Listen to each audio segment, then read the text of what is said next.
मूकं करोति वाचालं पङ्गुलङ्घायते गिरिं यत्कृपातमहं वन्दे श्रीगुरुदीनतारिणे परमानन्दमाधवं श्रीचैतन्या ईश्वरम् गुरुवे गौरचन्द्राय राधिकाय तदालये कृष्णाय कृष्णभक्ताय तद्भक्ताय नमो नमः।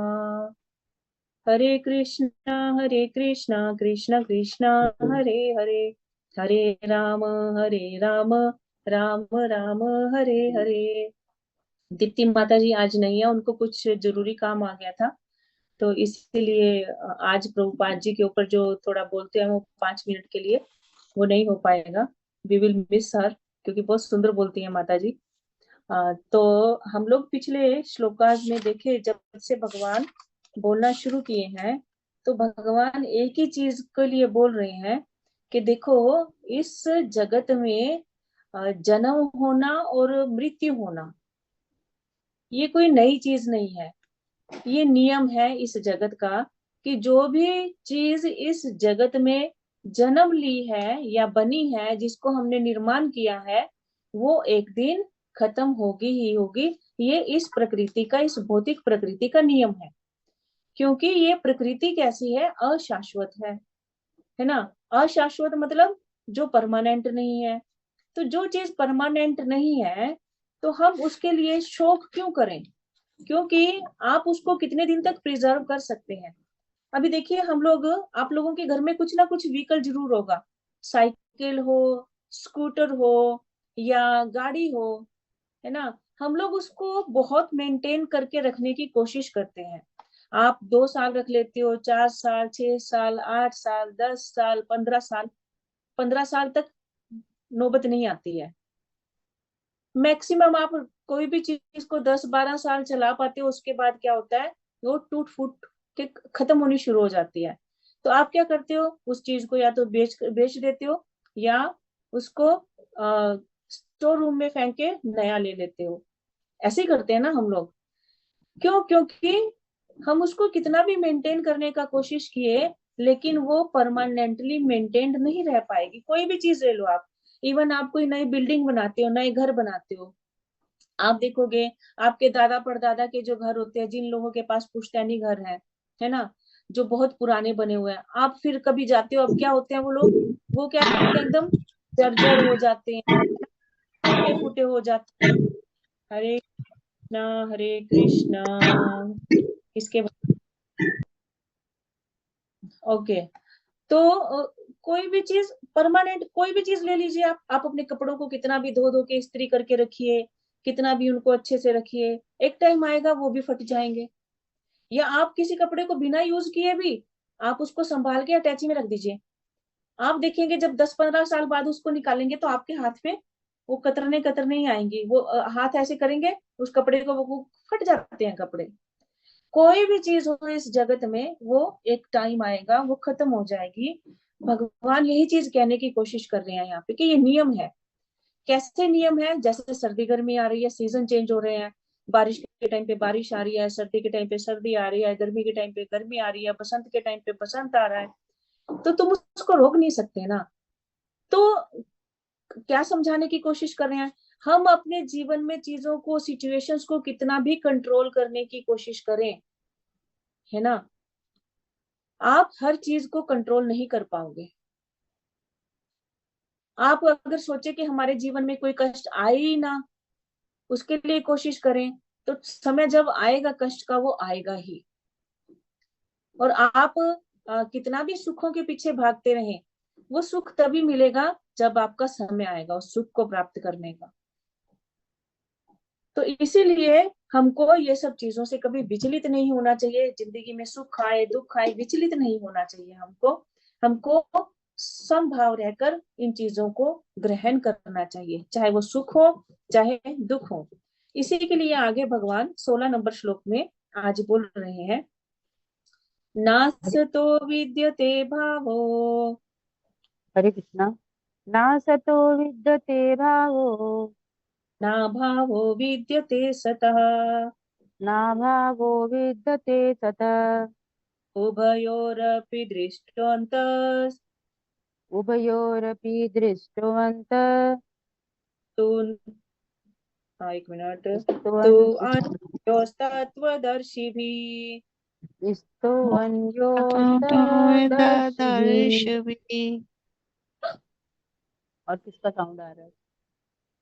हरे कृष्णा। हाँ, कोई बात नहीं, मैं म्यूट करती तत्वदर्शियों ने हूँ। हरे यह कृष्णा, निष्कर्ष बोलिए। निकाला है कि असत्य का तो कोई स्थिर स्थायित्व नहीं है, किंतु सत आत्मा अपरिवर्तित रहता है।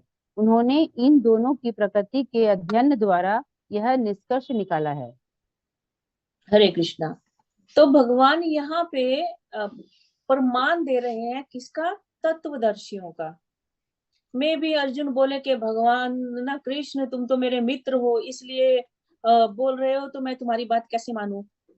तो यहाँ पे भगवान सबसे पहले वर्ड क्या बोल रहे हैं कि ये जो तत्वदर्शी हैं, इन तत्वदर्शियों ने निष्कर्ष निकाला है कि जितने भी लोगों ने ये रिसर्चेज की हैं, ये रिसर्चेज में क्या रिजल्ट निकला है कि असत, जो असत चीज है वो तो परमानेंट नहीं है, लेकिन सत जो है वो परमानेंट है। अब ये असत और सत क्या है, इसको हम लोगों को समझना होगा। असत किसको? भौतिक भौतिक शरीर को। शरीर को। जो भौतिक चीज है वो सत्य हुआ, और सत्य हुआ जैसे आत्मा जो परमानेंट है। हरे कृष्ण। माता जी का म्यूट हो गया है क्या? हैंग हो गया ना माता जी का? हाँ, है को क्या लग रहा है? हाँ। अभी ठीक हुआ है, शुक्र है। हाँ, तो हमको सत और असत को समझना होगा। तो इस भौतिक प्रकृति में जितनी भी चीजें हैं, जितने भी जीवों के शरीर हैं, चाहे वो मनुष्य हो, पशु हो, पक्षी हो, पेड़ पौधे हो, कुछ भी हो, ये सब किस में आएंगे? असत में। अच्छा चलिए। असत में आएंगे ये सब, ठीक है। और सत, सत में आएंगे परमात्मा, आत्मा, ठीक है। ये क्या है? सत है। तो जो असत चीजें हैं, यानी इस भौतिक प्रकृति की जो चीजें हैं, मेटीरियल वर्ल्ड, मेटीरियल वर्ल्ड इसीलिए बोला गया ना, जो है ना, ये जो मेटीरियल वर्ल्ड की चीजें हैं, ये सब क्या है? असत में आएंगी। तो ये जितनी भी चीजें हैं, ये क्या है? ये कभी भी परमानेंट रहने वाली नहीं है। ये सब आज नष्ट हो बन गया। रही है, ये आज बनेंगी, कल बिगड़ जाएंगी, है ना। कुछ भी ले लो आप, इस मटेरियल वर्ल्ड के वो रिश्ते भी ले लो, है ना, आज बन रहे हैं, कल बिगड़ भी सकते हैं। परमानेंट कुछ भी नहीं रहता है, मतलब आज चाहे तो हमारे नेचर के कारण, स्वभाव के कारण बिगड़ सकते हैं रिश्ते, या जो जन्म मृत्यु है वो इन रिश्तों को बिगाड़ सकती है, मतलब चेंज कर सकती है ना। तो इस तरह से ये असत और सत, ये दोनों चीजें, दो चीजों के बारे में यहाँ भगवान बोल रहे हैं। तो भगवान बोल रहे हैं कि ये तत्वदर्शी जो है, ये बहुत इसके ऊपर रिसर्च किए और उन्होंने ये रिजल्ट निकाला है सत और असत के बारे में, हरे कि कृष्णा सत। माता जी। हाँ जी। यहाँ पर ये तत्वदर्शी, तो यहाँ तो भविष्य दृष्टा लिखा हुआ है ना, वो बोल रहे हैं भगवान, ये बोल रहे हैं क्या? कौन बोल रहे हैं यहाँ पे ये? नहीं, तो तत्वदर्शी मतलब, तत्वदर्शी तो मतलब ये तो भविष्य दृष्टा, जो मतलब या आचार्य लोग, वो लोग बोल रहे हैं क्या कि भगवान बोल रहे हैं? हाँ वो भी बोल रहे हैं। आप देखिए, हर कोई बोलता है, इवन इस मटेरियल वर्ल्ड का जो साइंस है, आप यहाँ के वैज्ञानिकों से बात करेंगे, वो भी क्या बोल रहे हैं, हमारी बॉडी की जितनी कोशिकाएं हैं, है ना, वो क्या हो रही हैं, वो बोलते हैं ना कि प्रतिदिन जो है वो हर कुछ घंटे में बदल जाती है। आप देखिए, हमारा बचपन का जो शरीर है, आप अपनी फोटो निकाल के देखिएगा, और हाँ, वो बचपन की चेंज सुनीता होता रहता कहाँ है। चली गई? नहीं मिलेगी। इवन यंग एज की सुनीता भी नहीं मिलेगी। हमारा शरीर हर टाइम परिवर्तित हो रहा है। हमारी कोशिकाएं जो है हमारी बॉडी की, पहले वाली मर रही हैं, नई कोशिकाएं बनती जा रही हैं। मतलब हमारे अंदर निरंतर, हमारी बॉडी निरंतर मर भी रही है और निरंतर नई चीजें कुछ उसमें बन भी रही हैं। तो ये क्या है? ये वैज्ञानिक, आप तत्वदर्शियों में केवल भविष्य दृष्टा, मतलब साइंटिस्ट जो हो गए, उनको अगर आप ऐड करोगे तो ज्यादा सही रहेगा, क्योंकि ये जो काम है ये ज्यादा साइंटिस्ट का काम है। आप देखोगे हमारे बहुत से ऋषि मुनि भी जो हैं, उन्होंने जैसे आयुर्वेदिक जो रहे, आयुर्वेदा जिन्होंने दिया, जिन्होंने आगे उसको किया, तो वो लोग भी ये सब चीजों को जो है पूरा निष्कर्ष निकालते हैं इस चीज का कि इस वर्ल्ड में जो है कोई भी चीज परमानेंट है ना। तो यहाँ पे प्रभुपाद जी बोलते भी हैं कि इस परिवर्तनशील शरीर का कोई स्थायित्व नहीं है। आधुनिक चिकित्सा विज्ञान ने भी यह स्वीकार किया है कि विभिन्न कोशिकाओं की क्रिया प्रतिक्रिया द्वारा शरीर प्रतिक्षण बदल रहा है, और इसको हम भी अनुभव किए हैं। हम अपने अपने जीवन में देख सकते हैं। आप अपने बचपन की फोटो निकालिए, यंग एज की फोटो निकालिए, हमारी सबकी चेंज हो चुकी है वो, है ना। तो वो शरीर कहाँ गया? अगर आप अपने आप से पूछे वो सुनीता कहाँ गई, वो रचना कहाँ गई, वो प्रीति कहाँ गई, नहीं मिलेगी आपको वो अब, है ना। तो ये चेंज हमारे शरीर में निरंतर हो रहे हैं, लेकिन आत्मा में कोई चेंज नहीं हो रहा है। आत्मा वही की वही है। आत्मा पहले भी उतनी सी थी, आज भी उतनी सी है, और वो आगे जब शरीर चेंज होगा वो तब भी उतनी सी ही रहेगी, उसमें कोई चेंज नहीं आएगा। तो आत्मा ना तो बूढ़ी होगी, ना जवान होगी, ना बच्चा होगी। आत्मा एक परमानेंट साइज है, बस वो उतनी की उतनी ही रहेगी, उसमें कोई चेंज होने वाला नहीं है। वो ऐसे की ऐसी ही रहती है। आत्मा और परमात्मा ये दो ऐसी चीजें हैं जिनमें कभी कोई चेंज आता नहीं है। तो इस तरह से सत्य मतलब आत्मा और असत्य मतलब शरीर या भौतिक जगत की चीजें सब इसमें ले सकते हैं। तो यहाँ पे आगे प्रभुपाद जी बोलते हैं, अब ये जो यहाँ से भगवान ने आत्मा के बारे में बोलना शुरू किया, यहीं से भगवान द्वारा अज्ञान से मोहग्रस्त जीवों को उपदेश देने का शुभ आरंभ होता है। अज्ञान को हटाने के लिए आराधक और आराध्य के बीच पुनः शाश्वत संबंध स्थापित करना होता है, और फिर अंश रूप जीवों तथा श्री भगवान के अंतर को समझना होता है। तो सबसे पहले अब हमको इस ज्ञान को समझने के लिए क्या करना होगा? हमको जानना होगा कि हमारा और भगवान का क्या रिलेशन है। तो रिलेशन यही है कि जैसे भगवान सत्य है, उसी तरह से हमारी आत्मा भी सत्य है ना। हम और भगवान एक ही कैटेगरी में आते हैं, और जबकि हमारा शरीर अलग चीज है। हम और शरीर मतलब हमारी आत्मा और शरीर ये एक चीज नहीं है, ये दो अलग अलग चीजें हैं। इसीलिए देखिए हम क्या बोलते हैं, मेरा आंख, मेरा कान, मेरा नाक। मेरा मतलब किसका? मेरा यानी आत्मा। आत्मा क्योंकि अब इस शरीर में बैठी हुई है, तो हम क्या बोलते हैं, हम कभी भी ये नहीं बोलते मैं आंख, मैं कान, मैं शरीर, मैं ये नहीं बोलते, मेरा शरीर बोलते हैं।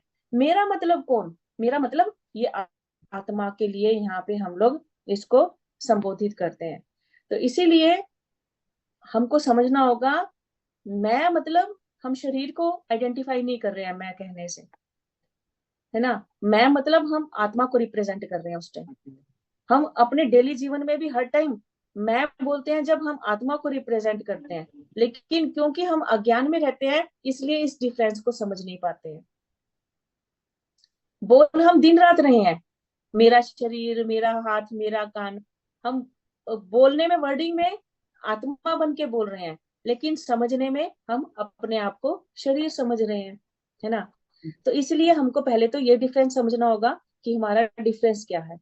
हमारा बॉडी अलग है, हमारा आत्मा अलग है, और आत्मा और परमात्मा ये दोनों एक ही गुणों वाले हैं, ये दोनों शाश्वत हैं। और जिसको हम अपना समझ रहे हैं इस शरीर को, ये शाश्वत नहीं है। इस मटेरियल वर्ल्ड की चीजें ये सारी ये शाश्वत नहीं है, ये हमको समझना होगा। और जब हम इस चीज को समझ जाएंगे, फिर प्रभुपाद जी बोलते हैं उसके बाद हमको समझना होगा। पहले तो हमको समझ में आ गया कि आत्मा और परमात्मा एक ही गुणों से बने हैं, तो हमको अब समझना होगा आत्मा हो और परमात्मा एक ही गुणों के तो है, लेकिन फिर भी हम देखते हैं हम में और भगवान में अब अंतर है। तो उस अंतर को फिर हमको समझना होगा कि आत्मा और परमात्मा में अंतर क्या है ना।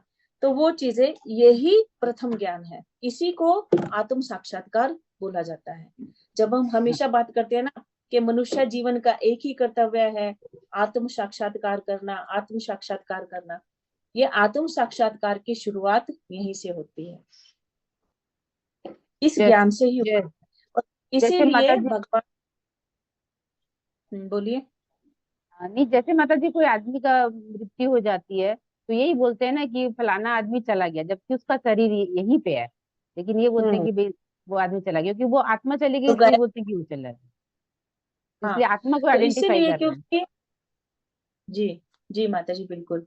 तो इस तरह से हम जान सकते हैं कि जब आत्म साक्षात्कार की बात की जाती है, तो पहला क्या ज्ञान है? आत्मा और परमात्मा के बारे में जानना।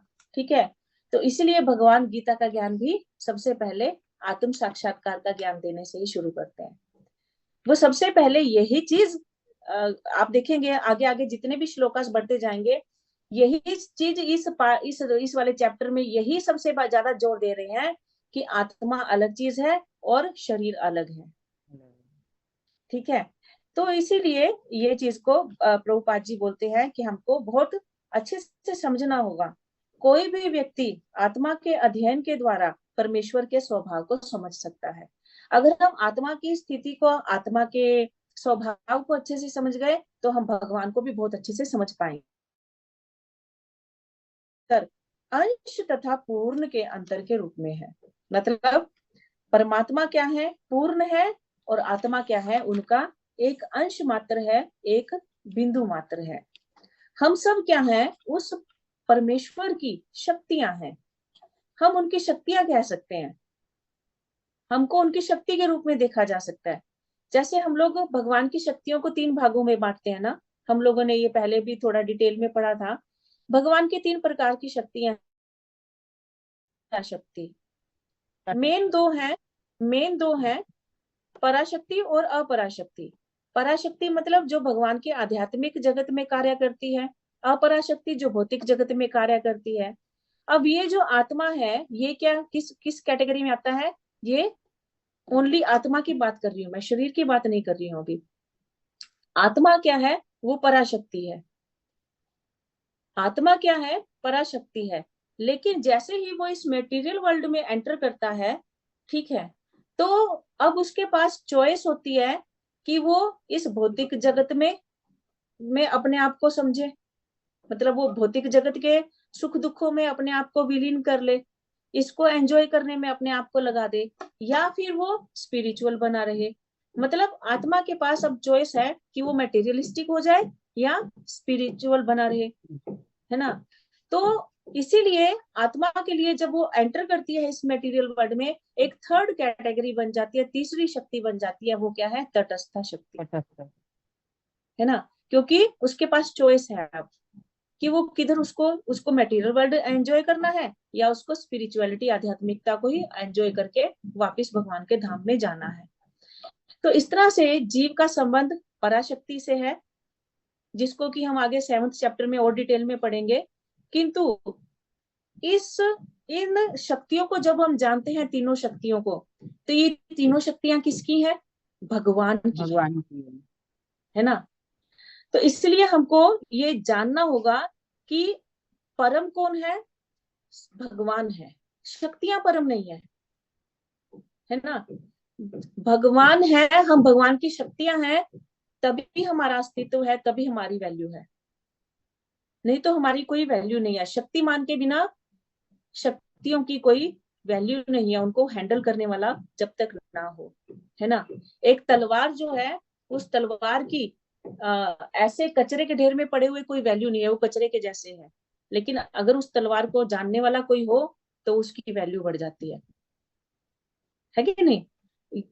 एक पेन जो है, एक ड्रॉर में पड़ा है, उसकी ऐसे पड़े हुए की कोई वैल्यू नहीं है। लेकिन अगर कोई राइटर हो, है ना, तो वो उस पेन को जब यूज करता है, उससे जब लिखता है, तो उन वर्डिंग्स की वैल्यू हो जाती है। इसी तरह से हमारी ऐसे कोई वैल्यू नहीं है, लेकिन जब हम भगवान से जुड़े हैं, जब हम भगवान से जोड़ के देखे जाते हैं, तब हमारी वैल्यू बढ़ जाती है। आप देख लीजिए, इस संसार में ऐसे जो भगवान से टूट के रहते हैं, उनकी कोई इतनी खास वैल्यू नहीं होती है ना। लेकिन जो भगवान से जुड़ के रहते हैं, हम उनके चरणों में लौटते हैं। हम उनके चरणों में लौटते हैं, हम उनको दंडवत प्रणाम करते हैं, है ना। तो उनकी वैल्यू बढ़ जाती है। तो आगे फिर प्रभुपाद जी बोलते हैं, इसलिए सारे जीव उसी तरह परमेश्वर के अधीन रहते हैं, जैसे सेवक स्वामी के और शिष्य जो है वो गुरु के अधीन रहते हैं। हमको अपनी सिचुएशन को समझना होगा। हमारी भगवान से जुड़े रहने में ही, उनके अधीन रहने में ही हमारी भलाई है। अज्ञान अवस्था में ऐसे स्पष्ट ज्ञान को समझ पाना असंभव है। अगर हम अज्ञान में रहेंगे, हमें कौन भगवान, हम क्या जाने, हम क्या जाने कौन भगवान। हम लोग ऐसे ही बोलते हैं ना, जो लोग नास्तिक होते हैं, जो भगवान में विश्वास नहीं रखते। तो जब तक हमको ये अज्ञान रहेगा कि भगवान के नाम की कोई चीज नहीं है, हम लोग अज्ञान में पड़े रहेंगे, हम केवल भौतिक चीजों के पीछे भागते रहेंगे, तब तक हम इस भगवान के इस ज्ञान को समझ नहीं सकते। अतः ऐसे अज्ञान को दूर करने के लिए ही सदा सर्वदा के लिए जीवों को प्रबुद्ध करने हेतु भगवान भगवत गीता का उपदेश देते हैं। तो हम जैसे अज्ञानी जीवों के लिए ही क्या किया गया है, इस गीता के उपदेश को दिया गया है। तो आगे भगवान अगले श्लोक में बोलते हैं, अविनाशी तु तद्विद्धि, अविनाशी तु तद्विद्धि, येन सर्वमिदं ततम्, येन सर्वम् इदं ततम्, विनाशम विनाशमव्ययस्य विनाशमव्ययस्यस्य न कश्चित् कर्तुमर्हति। न कश्चित् कर्तुम् अर्हति। हरे कृष्णा। जो सारे शरीर में व्याप्त है, उसे ही तुम अविनाशी समझो। उस अव्यय आत्मा को नष्ट करने में कोई भी समर्थ नहीं है। हम्म तो अब हमको क्या समझना होगा। अब ठीक है, भगवान पिछले श्लोक में बोल रहे हैं कि आत्मा सत और असत के बारे में बता रहे हैं, और असत के बारे में बताते हुए भगवान क्या बोल रहे हैं कि ये विनाशी है, मतलब ये खत्म होने वाला है, ये तो खत्म हो जाता है। तो असत और सत, सत क्या है, आत्मा, आत्मा परमानेंट रहते हैं, भगवान बोल रहे हैं। तो अब कैसे पहचानेंगे इसको। तो यहाँ पे भगवान बोल रहे हैं कि हमारे शरीर में जो ये चेतना के रूप में व्याप्त है ना, तो यही क्या है, ये हमको समझाती है कि हमारे अंदर आत्मा है, और ये आत्मा क्या है, अविनाशी है, कभी इसका विनाश होने वाला नहीं है। और इस आत्मा को किसी भी जीव में ये कैपेबिलिटी नहीं है, किसी में भी इस सृष्टि में कैपेबिलिटी नहीं है कि इस आत्मा को खत्म कर सके। शरीर को खत्म किया जा सकता है, भगवान बोले ना पीछे कि ये शरीर तो क्या है, नश्वर है, ये खत्म होता रहता है। हाँ, और ये परिवर्तनशील स्थायी नहीं है, हमेशा के लिए ये नहीं है, ये खत्म होता रहेगा। शरीर खत्म होता रहेगा, लेकिन इसकी जो चेतना है, इसकी चेतना के रूप में जो ये आत्मा है, ये आत्मा कभी भी खत्म होने वाली नहीं है। इवन किसी में कैपेबिलिटी नहीं है कि कोई इस आत्मा को खत्म कर सके। तो हम यहाँ पे देख रहे हैं कि हमारे शरीर में ये जो व्याप्त आत्मा है, इसकी प्रकृति का यहाँ पे भगवान, इसकी नेचर कैसी है, इसका यहाँ पे भगवान जो है यहाँ पे उसको एक्सप्लेन कर रहे हैं। हम देखते हैं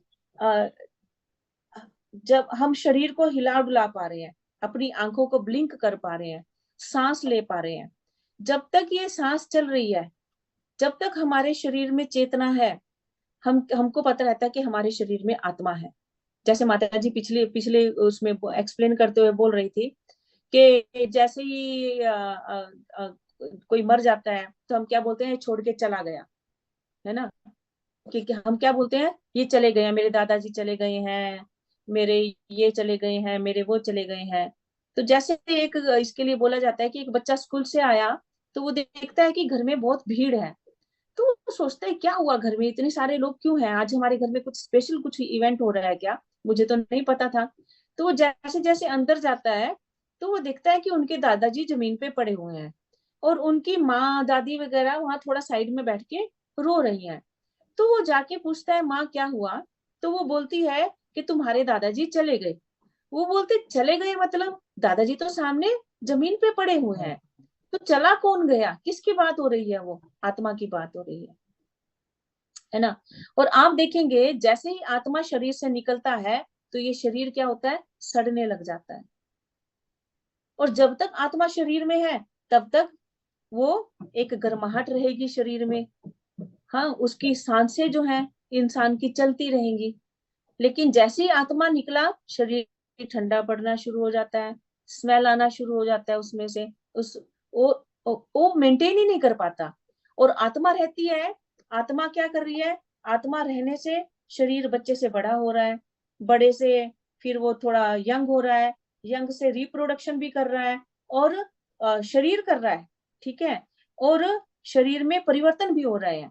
लेकिन जैसे ही आत्मा निकल जाएगी शरीर में, ये ऐसे परिवर्तन नहीं होंगे, वो सड़ना शुरू हो जाएगा, वो खत्म होना शुरू हो जाता है। ये क्या चीज की निशानी है कि हमारे शरीर में आत्मा है, ये आत्मा के होने की निशानी होती है। तो इस तरह से हम देखते हैं कि इस शरीर की जितनी भी गति है वो किसकी वजह से हो रही है, वो आत्मा की वजह से हो रही है।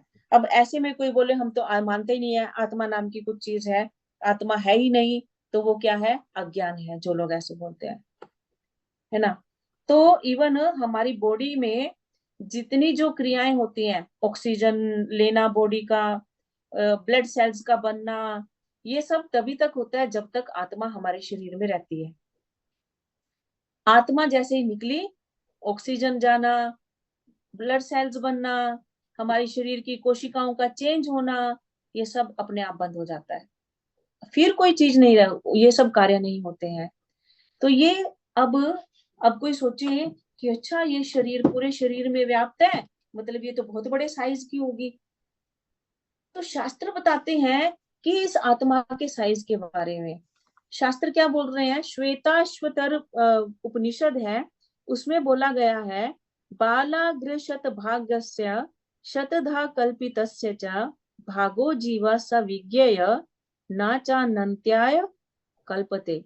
कितना साइज है हमारी आत्मा का, हम आप काल अपने के अपने अग्र बाल भाग को की। पकड़िए, अपने अपने बाल को पकड़िए, ठीक है। अब इस बाल को देखिए सिद्ध। ऐसे, इसकी जो टिप है, इसकी टिप दिख रही है ना आपको, इस टिप को 10,000 भागों में बांट दीजिए, ठीक है। वो जो 10,000वां हिस्सा है वो आपकी आत्मा का साइज है। तो कितनी बड़ी हुई आत्मा, कोई उसको देख भी नहीं सकता, इवन आप माइक्रोस्कोप से भी इस आत्मा को नहीं। देख नहीं सकते, इतनी छोटी है। और इतनी छोटी सी आत्मा क्या कर रही है, हमारी बॉडी को चला रही है। इस सृष्टि का सबसे छोटा जीव क्या है, देखने वालों में हम चींटी को गिन लेते हैं, ठीक है।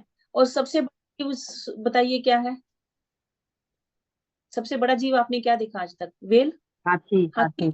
एनिमल्स में हाथी। हाथी देखा, हाँ। और में वेल मछली बहुत बड़ी देखी है। हम्म। हर एक के अंदर आत्मा का साइज वही है, चाहे वो चींटी हो, चाहे वो हम्म। हाथी हो, चाहे वो वेल हो, कोई भी हो, आत्मा का साइज सबके अंदर सेम है, वही हरे बल कृष्णा। आग्र शतभाग। जी हरे माता कृष्णा जी। माता जी। देखिए शास्त्र में कितना हाँ। गहरा बात बताया गया है। आज चींटी इतनी छोटी साइज की है, तो आत्मा देखिए इतना छोटा हम्म है तब उसमें आत्मा है। अगर आत्मा का हम्म साइज बड़ा होता तो वो चींटी में कैसे जाता। हम्म, तो ये बात एकदम मतलब सत्य साबित होती है यहाँ पे साहब। बिल्कुल क्योंकि बिल्कुल। हाँ, क्योंकि साइंटिस्ट भी देखिए उसको पकड़ने का बहुत कोशिश किया कि आत्मा को पकड़ ले, लेकिन नहीं पकड़ पाया क्योंकि वो पहचान ही नहीं पाएगा इतना छोटा साइज। माता जी ये तो चींटी तो हम उन जीवों में गिन रहे हैं जो हम देख पाते हैं, हाँ, इवन और जो बहुत छोटे माइक्रोस्कोप छोटे में, माइक्रोवेव तो जैसे बैक्टीरिया रहते हैं बहुत छोटे छोटे, वो तो हाँ, एकदम जो मतलब बैक्टीरिया, उसको अपने देख ही नहीं जैसे, पाते हैं। हाँ, तो हाँ उनके अंदर जैसे में हम भी लोग, सोचिए वो। हाँ हाँ। तो बिल्कुल कितनी सेम छोटी सेम है। साइज, इससे समझ में आता है कि कितना मतलब सत्य मतलब अपना जो ग्रंथ है वो सही बात अपने को बताया। कितने, बिल्कुल बिल्कुल परफेक्ट है। बिल्कुल बिल्कुल और माता जी। और इवन भगवान हम लोग बहुत जब बड़े स्कूल कलाकार हैं। में सबने स्टडी किया होगा, हरी बोल, भगवान बहुत बड़े तो कलाकार है माता जी, हम लोग सच्ची में प्याज बोलना की, पड़ेगा, बहुत बड़े कलाकार है। जी जी जी माता जी, बिल्कुल बिल्कुल, हाँ उनसे बड़ा कोई है ही नहीं है। तो हाँ। हम लोगों ने सबने स्कूल्स में प्याज की जो होती है ना, प्याज की जो वो होती है, उसको आप लोगों ने सबने स्टडी किया होगा। तो उसमें क्या होते हैं, बहुत छोटे छोटे छोटे छोटे छोटे छोटे जीव दिखते हैं हम लोगों को, इवन उन जीवों में उससे भी छोटे जीव हैं, हर एक में आत्मा का साइज एक ही है, हर एक में। तो अब कोई बोले अरे इतने बड़े शरीरों को इतनी सी आत्मा चलाती है, आप तो झूठ बोल रहे हो, बेकार की बात बोल रहे हो। तो यहाँ पे प्रभुपाद जी एक एग्जाम्पल देते हैं कि इसको मैं आपको समझाता हूँ कैसे हम इसको समझ सकते हैं। बोलते आप बीमार हुए, सपोज आपको मलेरिया हो गया या कुछ भी हो गया, तो आप जब मेडिसिन लेते हो, सपोज आपके हाथ में बहुत भयंकर दर्द है, ठीक है, आपकी टांग में कुछ जख्म हो गया है, ठीक है, आपको कुछ ऐसी हो गया कि बहुत दर्द भी है और कुछ हो भी गया, तो आपको जो मेडिसिन दी जाएगी, तो कैसे दी जाएगी? आपको खाने के लिए कुछ मेडिसिन दे दिए जाएंगी ना, कुछ लगाने की होगी, कुछ खाने की होगी। तो अब ये खाने के मेडिसिन का क्या मतलब है? खाने के मेडिसिन को आप कहाँ डालोगे? टांग में कैसे डालोगे? हाथ में कैसे डालोगे? मुंह में डालोगे ना, है कि नहीं? और वो पिल्स कितनी कितनी रहती है? छोटी छोटी पिल्स रहती हैं, कई बार तो बहुत छोटी साइज की पिल होती है। मैं देखती हूँ बीपी की पिल जो होती है, बीपी की पिल कितनी रहती है? छोटी सी रहती है एकदम, है ना? तो ये इतनी सी पिल हमारे इतने बड़े शरीर को कैसे क्योर कर देती है? पिल तो छोटी सी रहती है, वो मेडिसिन तो छोटी सी रहती है, लेकिन ओ हमारे कहीं की बॉडी के, इवन पैर के दर्द को हम लोग ठीक करने के लिए मुंह से दवाई लेते हैं, और वो छोटी सी गोली होती है, वो गोली जाके हमारे पैर के दर्द को ठीक कर देती है। या हमारी बॉडी में टेम्परेचर हो रहा है, कुछ हो रहा है, तो हम लोग पूरी बॉडी को ठीक करने के लिए एक छोटी सी पिल मुंह में डाल लेते हैं, और उससे क्या हो जाता है? हमारी बीमारी जो है वो क्योर हो जाती है। तो इसी तरह से वो क्या कर रही है? हमारी पूरी बॉडी पे इफेक्ट डाल रही है, पूरी पूरी बॉडी को वो मेडिसिन जो है उसका इफेक्ट पूरी बॉडी में चला जाता है। तो प्रभुपाद जी बोलते हैं ऐसे ही आत्मा जो है, आत्मा हमारे हृदय में है, और हृदय में क्या होता है? 5 प्रकार के वायु होते हैं। ये 5 प्रकार के वायु कौन कौन से हैं? पान, प्राण, अपान, व्यान, समान और उदान। ये 5 प्रकार के वायु हमारे हृदय में होते हैं, और हृदय में ये 5 प्रकार के वायु जो है, एक ऐसे खाली स्पेस बना होता है, उन 5 प्रकार के वायु के अंदर ये हमारा आत्मा तैर रहा होता है। ये हमारे हार्ट में होता है, ये आत्मा, ये 5 प्रकार के वायु में तैर रहा है, ठीक है। और वहीं से क्या हो रहा है? पूरी बॉडी का कंट्रोल हो रहा है, वहीं से पूरी बॉडी का कंट्रोल हो रहा है। इवन आप देखिए ब्लड भी जो बनता है वो कहाँ से हो रहा है? पूरी बॉडी में, हर हार्ट से जाके पूरी बॉडी में पंप हो रहा है। हमारे हार्ट से पंप होके जब वो ब्रेन में जाता है, ब्रेन से फिर क्या होता है? हमारी पूरी बॉडी को मैसेज जाता है, और हमारी पूरी बॉडी फिर उस मैसेज के अकॉर्डिंग उस उन चीजों को फील करती है, और उन वैसे मैसेज के अकॉर्डिंग हमारी बॉडी काम करती है। आप देखिए, आप कोई चीज को देखें, सपोज आपके सामने कोई मिठाई रखी है, आपने देखा, आपका दिल हुआ कि मैं उसको खाऊं, तो आप क्या करोगे? आपका दिल हुआ, ये मैसेज कहाँ तक गया? आपके माइंड तक, और माइंड ने क्या किया? पूरी बॉडी में इस मैसेज को भेजा, और वहां से फिर क्या हुआ? आपने हाथ उठाया, हाथ उठा के वो मिठाई को उठा के मुंह में डाला, खा लिया। शुरुआत कहाँ पे हुई? मतलब मैसेज कहाँ से पूरी बॉडी ने काम करना शुरू किया? ये हार्ट से, है ना? तो इस तरह से पूरी बॉडी को ये आत्मा जो है हमारे हार्ट से जो है वो कंट्रोल कर रही है। और जो हम लोग देखते हैं हठ योग इत्यादि, हठ योग ये सब, तो उसमें क्या किया जा रहा है? इन 5 प्रकार के वायुओं को कंट्रोल किया जाता है, ताकि हम अपनी आत्मा को सीधे भगवान के साथ संबंध उसका जोड़ पाए। तो इस तरह पूरा का पूरा वैदिक कल्चर, ये तो मैंने जस्ट एक यहाँ पे श्वेताश्वतर उपनिषद के बारे में बताया था, प्रभुपाद जी ने और भी बताए हैं जहां जहां पे आत्मा की ऐसे बताया गया, आत्मा के बारे में मैं पूरा डिटेल में नहीं ली हूँ। तो पूरा शास्त्र जो है आत्मा के इस स्वरूप को, इन गुणों को प्रकट करता है, सारे शास्त्रों में लिखा हुआ है। तो इस तरह से अगर कोई व्यक्ति करे कि हम तो अनुभव नहीं करते, हम मानते नहीं, तो ऐसा उनके बोलने से नहीं होगा, वो अज्ञान में है इसलिए ऐसी बातें करते हैं। तो हमको ये जानना होगा कि ये जो आत्मा जिसकी यहाँ बात की जा रही है वो किसका अंश है? परमात्मा का। ये इतना सा अंश ही किस तरह से हमारी बॉडी को कंट्रोल कर रहा है, ये हमको जानना होगा। तो आगे अगले श्लोक में बोलते हैं भगवान, अंतवंत इमे देहा हरे कृष्णा। अंतवंत इमे देहा नित्यस्योक्ता शरीरिणः नित्यस्योक्ता शरीरिण अनाशिनो प्रमेयस्य अनाशीनो अप्रमेयश्च तस्माद्युध्यस्व भारत। तस्मादुद्यस्व भारत। हरे कृष्णा। अविनाशी, अप्रमेय तथा शाश्वत जीव के भौतिक शरीर का अंत अवश्यंभावी है। अतः हे भरतवंशी, युद्ध करो। हम्म। तो भगवान यहाँ पे अब बोल रहे हैं कि देखो अर्जुन, तुम इस चीज को समझो कि ये आत्मा तो अविनाशी है, अप्रमेय है, मतलब जिसको नापना मुश्किल है, शाश्वत है, परमानेंट है। लेकिन इस अविनाशी, अप्रमेय, शाश्वत इस आत्मा को ये जो शरीर मिला है, हम सबको ये जो शरीर मिला है, ये शाश्वत नहीं है, इसका अंत निश्चित है ना। वो अंत का भी जो है एक समय लिखा हुआ है, वो बहुत जल्दी भी नष्ट हो सकता है, और इसको नष्ट होने में कुछ साल भी लग सकते हैं, और कुछ जीवों के तो बहुत साल लग जाते हैं। जैसे एक कछुआ हजारों साल जी जाता है, कोई कोई पेड़ है जो पेड़ हजारों साल तक लगे रहते हैं, और कुछ जीव ऐसे हैं जो प्रकट होंगे और कुछ ही समय में, जैसे पतंगे होते हैं वो जो रात की लाइट में आते हैं, वो आते हैं, आप देखेंगे सुबह तक वो मर भी जाते हैं, है ना। तो इस तरह से हर जीव का उनके कर्मों के अनुसार उनको एक शरीर मिलता है, और उस शरीर की एक आयु होती है, उस आयु के अंदर ही वो रहेगा, और उसके बाद फिर वो क्या करेगा, आत्मा शरीर को चेंज कर लेगा। और इस चीज को तुम रोक नहीं सकते हो।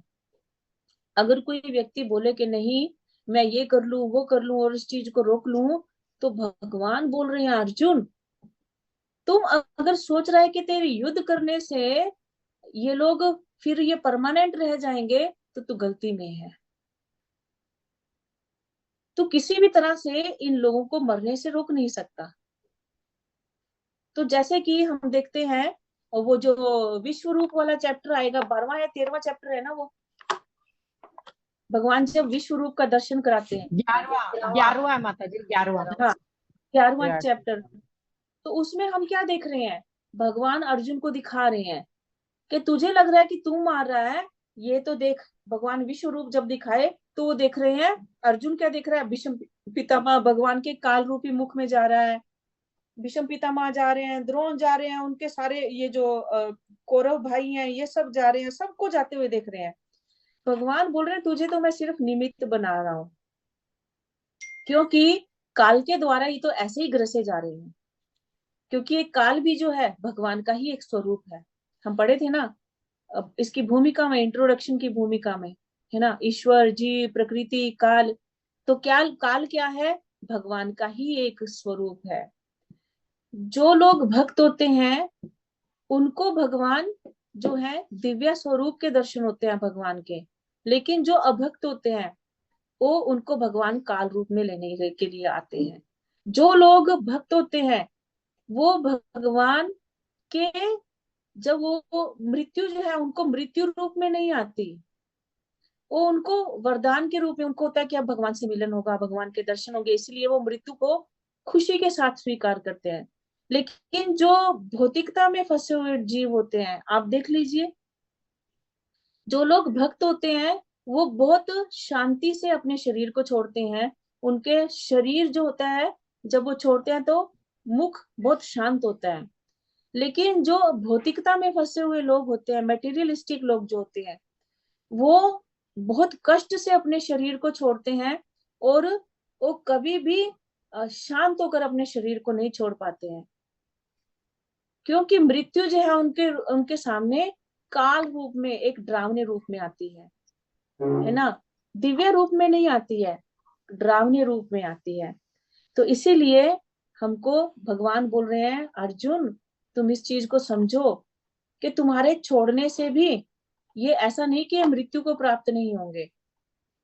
और दूसरी बात है, ये आत्मा रूप, ये जो आत्मा स्वरूप है उनका जो परमानेंट स्वरूप है वो हमेशा बना रहेगा। इसलिए हालांकि इनका शरीर खत्म हो जाएगा लेकिन ये फिर भी बने रहेंगे। इसलिए उठ। तो तुम्हारा क्या कर्तव्य है, तुम्हारा कर्तव्य है कि तुम अपनी ड्यूटी को पूरा करो। और इस समय अर्जुन की ड्यूटी क्या है, युद्ध करना। तो इसी तरह से हम अपने जीवन में अलग अलग सिचुएशंस में हर समय फंसे हुए हैं, है ना। तो हमारा उस समय कर्तव्य क्या है, क्या हम बैठ के रोए धोएं, चीजों को लेकर, या मेरी ये चीज खत्म होगी, या ये हो गया वो हो गया, नहीं। हमको अपनी ड्यूटी, हमारे जीवन में क्या है, हमारे जो कर्तव्य है, हमको उनको सीखना होगा, उनको पूरा करना होगा। जैसे अर्जुन का कर्तव्य है, ये भौतिक संबंधों के बारे में सोचना नहीं है, बल्कि इस समय राजा होने के नाते उसका कर्तव्य है कि प्रजा के लिए धर्म की स्थापना करें। और इसीलिए ये लोग जो युद्ध करने के लिए आए हैं, अधर्म को बढ़ाने की सोच रही हैं, जो इनको वध करके भगवान को क्या करना होगा, धर्म की स्थापना, सॉरी, अर्जुन को क्या करना होगा, धर्म की स्थापना करनी होगी, और उसी पे उसको ध्यान देना होगा। कोई क्वेश्चन है माता जी, ऋचा माता जी? हाँ जी माता जी, हरे कृष्णा। मेरा ये क्वेश्चन है, जैसे आप कह रहे हैं कि कृष्ण भगवान जी, अगर हम भक्त होंगे तो कृष्ण भगवान जी आएंगे, नहीं तो वो काल रूप में आएंगे, कोई अभक्त है तो। अगर मान लो कोई भक्ति कर रहा है लेकिन साथ में बुरे आचरण भी कर रहा है, तो वो उसको कौन लेने आएगा? उसको, जैसे हम लोग भागवतम में पढ़ रहे हैं, तो वहां पे भागवतम में एक कथा दी है अजामिल की। अजामिल ने दोनों तरह का जीवन जिया। उसने जो पहले 25-26 साल जिए वो भक्ति में रह के जिए, और उसके बाद अचानक से उसको एक वेश्या का गमन हो गया, उसके चलते वो बहुत सारे बुरे बुरे से बुरे काम करता है। ठीक है, लेकिन जीवन के एंड में क्या होता है, और उससे एक अच्छा काम हो जाता है कि उसके घर में जो एक छोटा पुत्र पैदा होता है, उसका नाम वो नारायण रख देता है। ठीक है, और मरते हुए वो भगवान को पुकार लेता है। ठीक है, तो अगर हम अपने जीवन में भक्ति भी कर रहे हैं, लेकिन कहीं कहीं बुरा आचरण भी कर ले रहे हैं, तो अगर भगवान को स्मरण कर लिया हमने, या अर्जुन भी ऐसे क्वेश्चन पूछा था कि भगवान, अगर सबकी भक्ति कंप्लीट ना हो, और सबको तो एक जैसा नहीं मिल सकता। अब देखिए, जो पीएचडी करा रहेगा और जो क्लास 5 रहेगा, तो सबको एक जैसा आप कोई जॉब तो नहीं दे सकते ना, है ना? तो इसी तरह से, तो जो जिनकी भक्ति अभी कंप्लीट नहीं होगी, आधी अधूरी रहेगी, तो उनका क्या होगा? तो भगवान वहां पे अर्जुन को बोलते हैं, ऐसे जीवों को मैं फिर से भक्ति करने का मौका दूंगा, और उनको एटलीस्ट मनुष्य रूप तो जरूर मिलेगा। और मनुष्य रूप में वो उनको कोई अच्छे घर में जन्म होगा, किसी भक्त के घर में जन्म होगा, नहीं तो उसको कहीं ना कहीं भक्तों का संग करने का मौका मैं दे दूंगा, ताकि वो अपनी भक्ति को कंप्लीट कर सके। यानी उसका पुनर्जन्म होगा, किसी जगत में होगा, लेकिन और भगवान मौका देंगे, तो उस मौके को समझ के उसको अब अपनी भक्ति को फिर नेक्स्ट टाइम में कंप्लीट करना होगा। ठीक है, तो क्वेश्चन हो रहा है मेरा इसी कॉन्टेक्स्ट में, कि जैसे कोई कोई तो बहुत ज्यादा पूजा करता है, जैसे सुबह से रात तक, और कोई कोई बहुत, जैसे सुबह शाम हो गया। तो ये जो भक्ति है, ये सबको बहुत ज्यादा वाली करनी होती है, या हर एक का अलग अलग रहता है कि मतलब भगवान जितना चाहते हैं, ये कैसे होता है? ओके, हरि बोल। थैंक यू माता जी, बहुत अच्छा क्वेश्चन। देखिए, रिचुअल और स्पिरिचुअल, ये दो वर्ड्स होते हैं, इनको हमको समझना होगा। एक तो जब हम रिचुअल्स करते हैं, मंदिर के सामने खड़े हो गए, आरती कर ली, है ना, कोई ये सब कोई पाठ वाठ कर लिया, लेकिन मन में भगवान के प्रति सरेंडरनेस नहीं है, वो क्या हो गया, रिचुअल हो गया। समझ रहे हो ना? और स्पिरिचुअल जब होंगे, जैसे गोपियां जो थी, स्पिरिचुअल थी, यहाँ पे एग्जाम्पल दे रही हूँ। गोपियां जो थी स्पिरिचुअल थी, वो शायद उतना ज्यादा कोई रिचुअल्स नहीं करती होंगी, लेकिन वो दिन भर काम कर रही हैं, पानी ला रही हैं, घर में गायों को पाल रही हैं, क्योंकि बहुत सारी गैया होती थी सबके घर में। और गायों का काम, जिन्होंने कभी गायें पाली हैं उनको समझिए कि पूछ लीजिए गायों का काम कितना होता है। गायों को पालना आसान नहीं होता है। ठीक है, वो दिन भर काम कर रही हैं, बच्चों को खाना दे रही हैं, घर के काम कर रही हैं, गैयों का पालन कर रही हैं, अपने जो गोप ग्वाले उनके पति थे, सास ससुर थे, सबकी सेवा कर रही हैं। शरीर उनका कामों में है, लेकिन मन हर समय कृष्ण को याद करता है, हर समय भगवान में लगा हुआ है। समझे ना? तो ये हुआ स्पिरिचुअल। मन हमेशा भगवान में, तन काम में। लेकिन अगर हम सिर्फ वो रिचुअल्स को सोच रहे हैं कि रिचुअल भक्ति है, रिचुअल्स भक्ति नहीं है। रिचुअल्स जो है वो एक कर्मों में आ जाता है कि पुण्य कर्म हमने किए और उसका फल हमको स्वर्ग में जाके या ऐसे कुछ जाके मिल जाएगा। ठीक है, या कुछ हमारी सुकृति इकट्ठी हो जाएगी, ये फल मिलेगा, लेकिन उससे भगवत धाम या भगवान की प्राप्ति प्रॉपर हो जाएगी ऐसा नहीं होगा।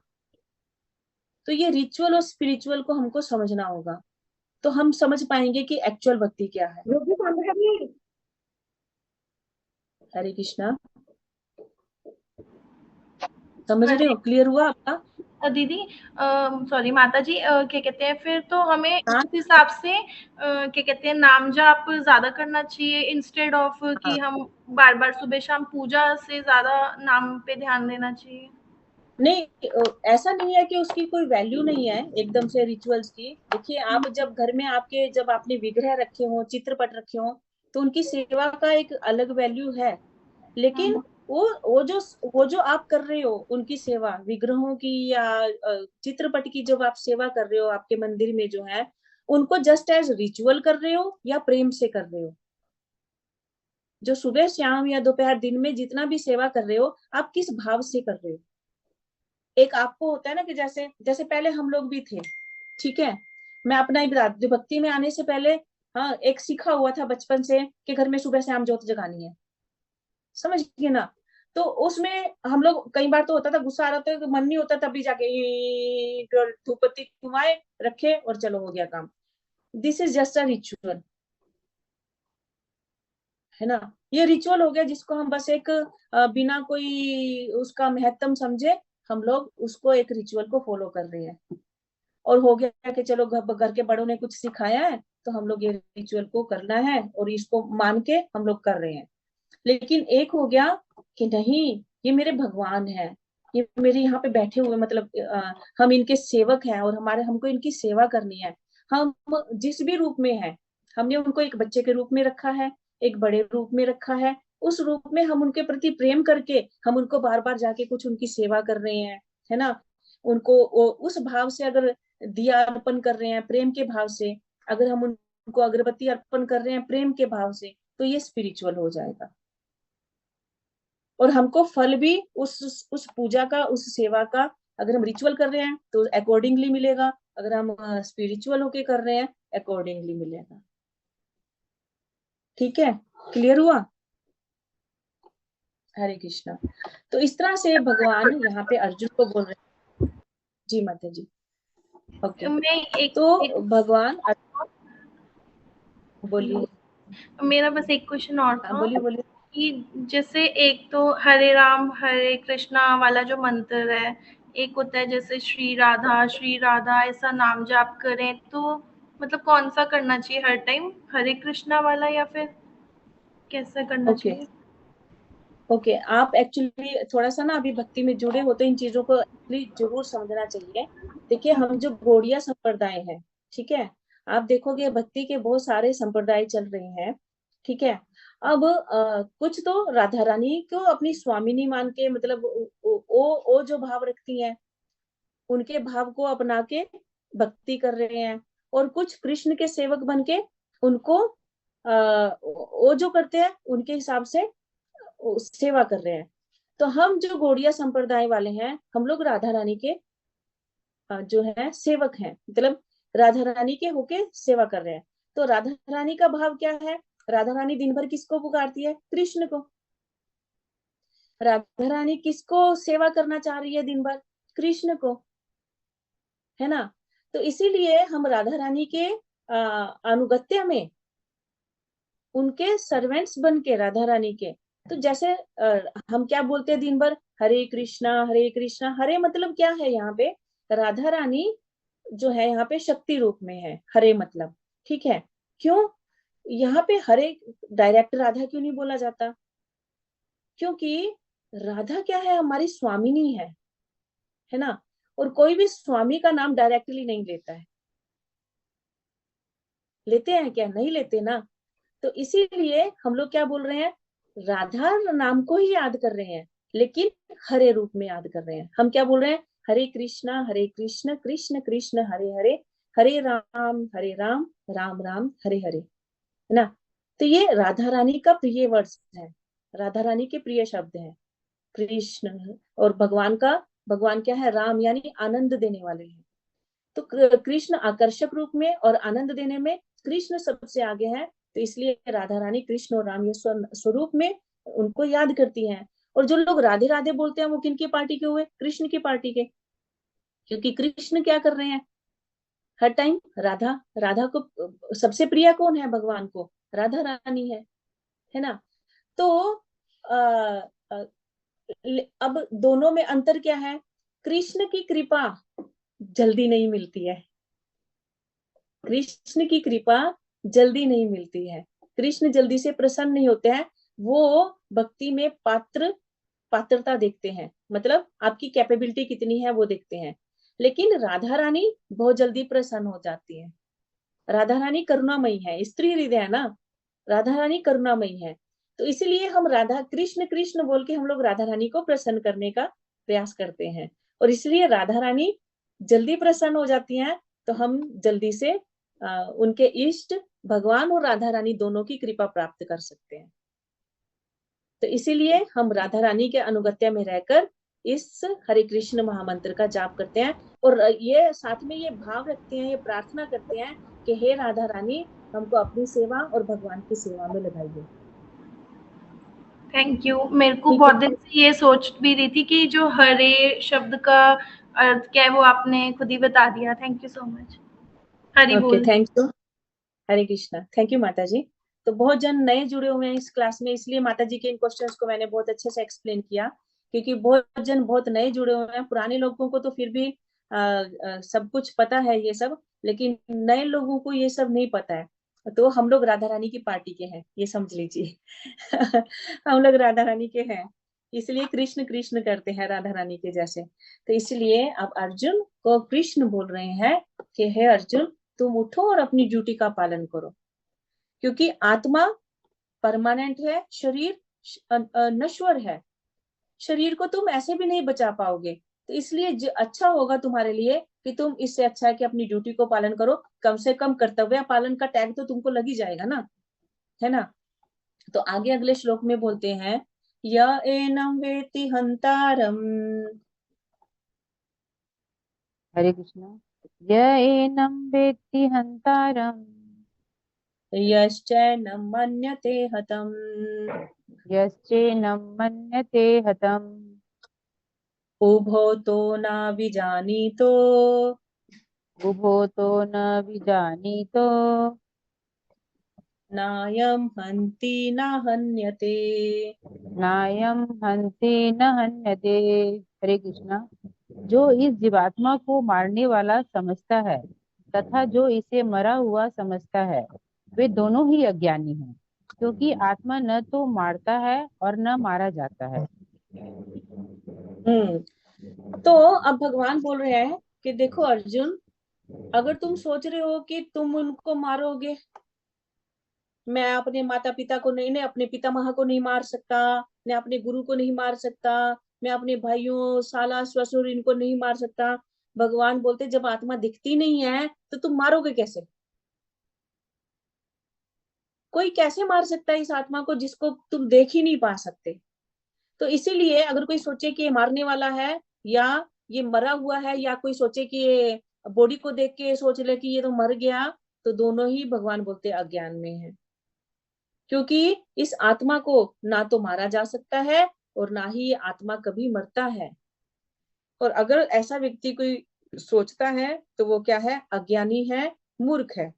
तो यहाँ पे हो सकता है आप में से कोई सोचे अच्छा चलो ठीक है, मैं तो उसका मर्डर करने की सोच रही थी, चलो कल जाएंगे चाकू उठाएंगे, ये तरीके चल कत्ल काम खत्म, अपने मन का पूरा निकाल लूंगी। भगवान बोल दिए कि भी तुम मार नहीं सकता, तो शरीर को मारेंगे हम, कौन सा उसको मार रहे हैं, वो तो रहता ना, जाएंगे कत्ल कर देंगे, अपने मन की भड़ास निकाल लेंगे। तो प्रभुपाद जी बोलते हैं कि जब भगवान ऐसा बोल रहे हैं तो उनका मतलब ये नहीं कि आप हिंसा अब फ्रीली कर सकते हो, इसका मतलब ये नहीं है। यहाँ पे भगवान क्या बोल रहे हैं, अगर कोई सोचे कि मैंने उसको मार दिया या मैं मेरी वजह से वो मर गया, तो भगवान बोलते कोई किसी को मार नहीं सकता है, मार नहीं सकता कोई भी, क्योंकि आत्मा ऐसी चीज है जिसको कोई मार सकता ही नहीं है, ये मरता ही नहीं है कभी। आगे हम देखेंगे आगे के श्लोकास में भगवान पूरा आत्मा के बारे में बोलते हैं कि ना जला सकते हैं, ना सुखा सकते हैं, ना भिगा सकते हैं, तो कुछ भी नहीं कर सकते आप आत्मा को। आत्मा तो आपको दिखाई नहीं देती है, तो दिखाई नहीं देती तो आप कैसे करोगे उसको कुछ, आप कैसे कर पाओगे उसके प्रति कुछ, है ना। तो इसीलिए यहाँ पे प्रभुपाद जी बोलते हैं कि भगवान तो हमेशा बोले हैं कि हिंसा नहीं करना है हमको। इसलिए अगर ये वर्डिंग को कोई गलत प्रिडिक्ट करना चाहे तो ये गलत होगा। भगवान का मतलब यहाँ पे ये नहीं है, क्योंकि भगवान कभी भी ना तो कोई जीव हत्या मतलब उसमें पशु हिंसा भी आ गया, किसी प्रकार की हिंसा को भी भगवान कभी प्रोत्साहन नहीं देते हैं, क्योंकि किसी भी प्रकार के जीव के शरीर की अनधिकार हत्या करना निंदा है, और राज्य तथा भगवान के विधानों के अनुसार फिर उसको दंड भोगना पड़ेगा। क्योंकि दंड देने का अधिकार, हिंसा करने का अधिकार समाज के एक वर्ग को है, वो है राजा वर्ग, है ना, क्षत्रिय वर्ग। वो राजा बनकर अगर कोई व्यक्ति गलत करता है तो उनको अधिकार है कि वो लोग उनको दंड दे सकते हैं, उनका प्रायश्चित करा सकते हैं। लेकिन उसके अलावा अगर कोई अपने हाथ में कानून को लेकर कोई हत्या करना चाहे तो उसको उसका फल भोगना पड़ेगा, उसको नरकों में भी जाना पड़ेगा, और उसको हो सकता है फांसी मिले, जेल मिले, ये सब भी उनको जो है भोगना पड़ेगा। यहाँ भगवान अर्जुन को धर्म के अनुसार करने के लिए बोल रहे हैं, क्योंकि अर्जुन का धर्म है, वो क्षत्रिय है, और इस समय वो युद्ध के क्षेत्र में खड़ा हुआ है। अगेन वही, जैसे मैं एग्जांपल दी थी आप लोगों कपड़ा को उल्टा। कि देश की सीमा पे जो सैनिक खड़े हुए हैं, ठीक है, अगर सामने से दुश्मन देश का व्यक्ति उनको मारने के लिए आता है ना, या वो उनकी सेना आ जाती है, तो अगर कोई सैनिक सोचे कि नहीं नहीं ये तो जीव है, हमको तो जीव हत्या नहीं करनी चाहिए, तो वहां पे ये सिद्धांत लागू नहीं होगा। एक सैनिक के लिए हिंसा का अहिंसा का ये सिद्धांत लागू नहीं होगा।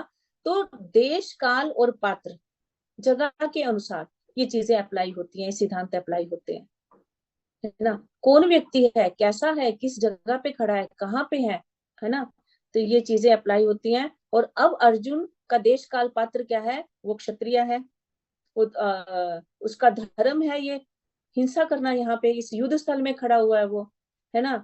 तो इसलिए उसको ये कोई पागलपन के अनुसार नहीं बोला जा रहा है कि उसको तुम हिंसा कर, युद्ध कर, ये उसका धर्म है।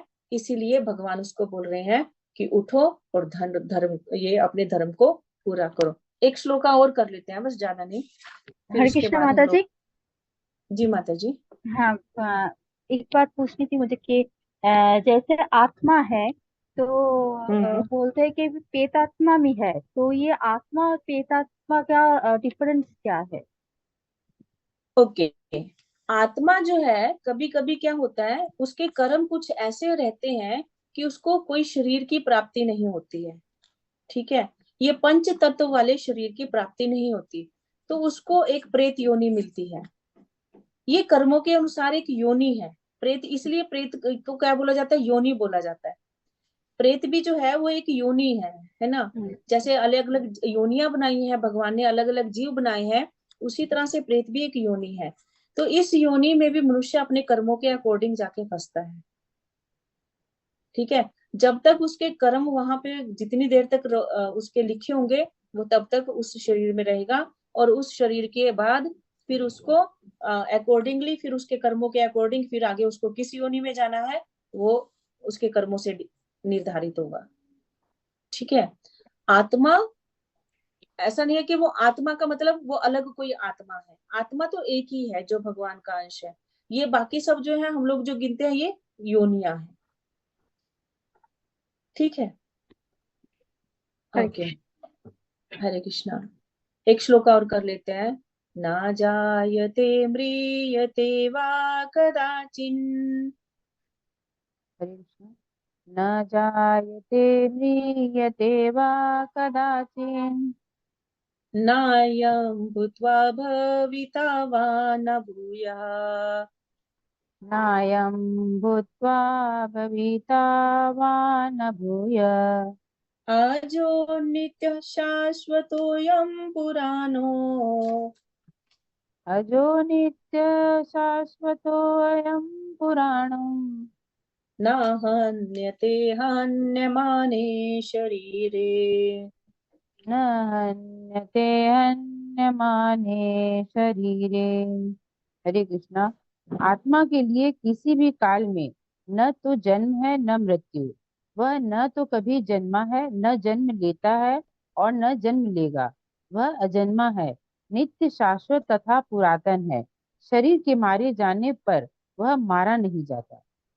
हम्म तो भगवान, आप देखोगे ये जितने भी श्लोकास चल रहे हैं, आत्मा और शरीर, ठीक है, इन दोनों के बारे में अब यहाँ पे डिफरेंस करके बता रहे हैं, ताकि हम अपनी आत्मा को सही रूप में जान सके। तो भगवान पिछले श्लोक में क्या बोल रहे हैं? ना तो आत्मा को कोई मार सकता है और ना आत्मा कभी मरता है। तो यहाँ पे क्या बोल रहे हैं कि आत्मा का ना कभी जन्म होता है और ना कभी मृत्यु होती है। जन्म किसका होता है? तो फिर शरीरों शरीर का। का। ये ध्यान, जन्म किसका हो रहा है? शरीरों का। शरीर का। मृत्यु किसकी हो रही है? शरीर की। आत्मा का कभी भी ना तो कोई जन्म है ना ही मृत्यु है। शरीर।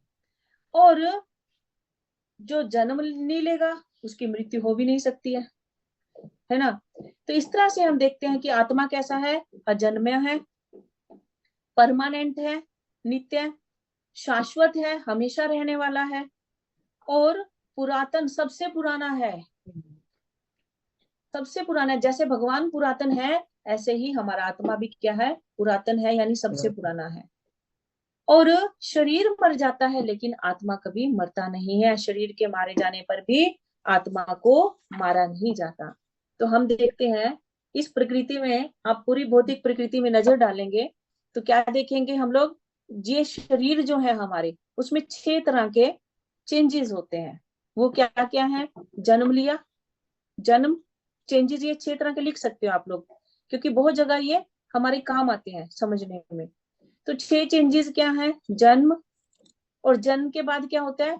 कुछ टाइम तक फिर मेंटेन रहता है, बढ़ता है धीरे धीरे। फिर उसके बाद रिप्रोडक्शन होता है। हम लोग क्या करते हैं? नए आगे बच्चों को जन्म देते हैं, और फिर उसके बाद हमारा शरीर धीरे धीरे बूढ़ा होना शुरू हो जाता है, और फिर एंड में हम लोगों की डेथ हो जाती है, मृत्यु हो जाती है। तो ये 6 चेंजेस जो है, कोई भी जीव देख लो, है ना, बिल्ली ले लो, कुत्ता ले लो, पशु पक्षी, सब सब में ये 6 तो प्रकार जैसे के तुम लोग चेंजेस है वो। हरे कृष्णा। ये 6 प्रकार के चेंजेस हर एक में होते हैं, लेकिन आत्मा में ये चेंजेस नहीं होते। आत्मा को कोई जन्म नहीं होता, आत्मा कोई रिप्रोडक्शन नहीं करता, है ना, आत्मा कभी बूढ़ा नहीं होता। आप देखिए, हमारे शरीर बूढ़े हो रहे हैं, लेकिन अंदर में आपको कभी लगता ही नहीं है कि हम बूढ़े हो रहे हैं, क्योंकि जो हमारे अंदर में आत्मा है वो कभी बूढ़ी ही नहीं होती है। हमारे अंदर में आज भी वही बच्चे वाला दिल रहता है ना। हम आज भी वही जंप करना चाहते हैं, वैसे ही खेलना चाहते हैं, लेकिन शरीर जो आप दे जाते हैं, शरीर यहाँ से हो गया, वहां से गोडा गया, और कमर गई, है ना। तो ये शरीरों के साथ हो रहा है, आत्मा के साथ तो नहीं हो रहा है। और इसी तरह से मृत्यु भी जो है वो किसकी हो रही है? वो शरीर की हो रही है, आत्मा की नहीं होती है। तो ये 6 प्रकार के जो चेंजेस हैं वो सिर्फ शरीर के हैं, आत्मा के नहीं है, क्योंकि आत्मा तो हमेशा एक जैसा बना रहता है। आत्मा एक जैसा है, आत्मा हमेशा ज्ञानमय है, हमेशा चेतना से पूर्ण है। जैसे यहाँ पे प्रभुपाद जी एक एग्जाम्पल दे रहे हैं सूर्य का, है ना। सूर्य को प्रभुपाद जी बोलते हैं,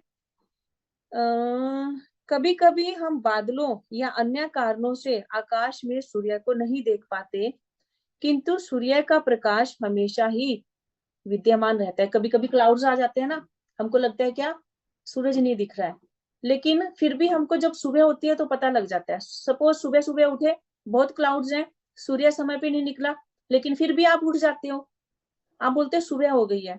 तो कैसे पता लगता है? आकाश के कोई कोई छोर में वो रोशनी देखने से हमको पता लग जाता है कि सूर्य है ना, कि सूर्य सुबह हो गई है, और हमें विश्वास हो जाता है कि यह दिन का समय है। प्रातःकाल ज्यों ही आकाश में थोड़ा सा सूर्य प्रकाश दिखता है तो हम समझ जाते हैं कि सूर्य आकाश में है। इसी तरह से चूंकि शरीरों में, चाहे पशु का हो पुरुष का हो, कुछ ना कुछ चेतना जरूर रहती है, और इसीलिए उस चेतना के थ्रू ही हम जान पाते हैं कि यहाँ पे आत्मा है। जैसे वृक्ष है, वृक्ष तो चलते फिरते नहीं है, उठते बैठते नहीं है, है ना। लेकिन उनके अंदर चेतना होती है। उस चेतना से हम जान पाते हैं कि इन वृक्षों में भी क्या है, आत्मा है। और ये चेतना जो होती है ये परमेश्वर की चेतना से भिन्न है, क्योंकि परमेश्वर की चेतना सर्वज्ञ है, भूत वर्तमान और भविष्य से पूर्ण है। यानी हम जो है, हम जिस शरीर में होते हैं हम केवल उस शरीर के बारे में ही जानते हैं, लेकिन भगवान की चेतना हमसे बहुत विशाल है। भगवान जो है कोई एक शरीर तक सीमित नहीं है। भगवान इस सृष्टि के हर जीव के शरीर की चेतना को जानते हैं। ये हमारे में और भगवान में अंतर है, ये आत्मा में और परमात्मा में अंतर है। जैसे मैंने बोला ना कि आत्म साक्षात्कार क्या है, सबसे पहले तो हम ये जाने कि हम और भगवान एक जैसे गुणों के बने हुए हैं, लेकिन वो परमात्मा क्यों है और हम केवल आत्मा क्यों है एक जैसे गुणों के बावजूद भी।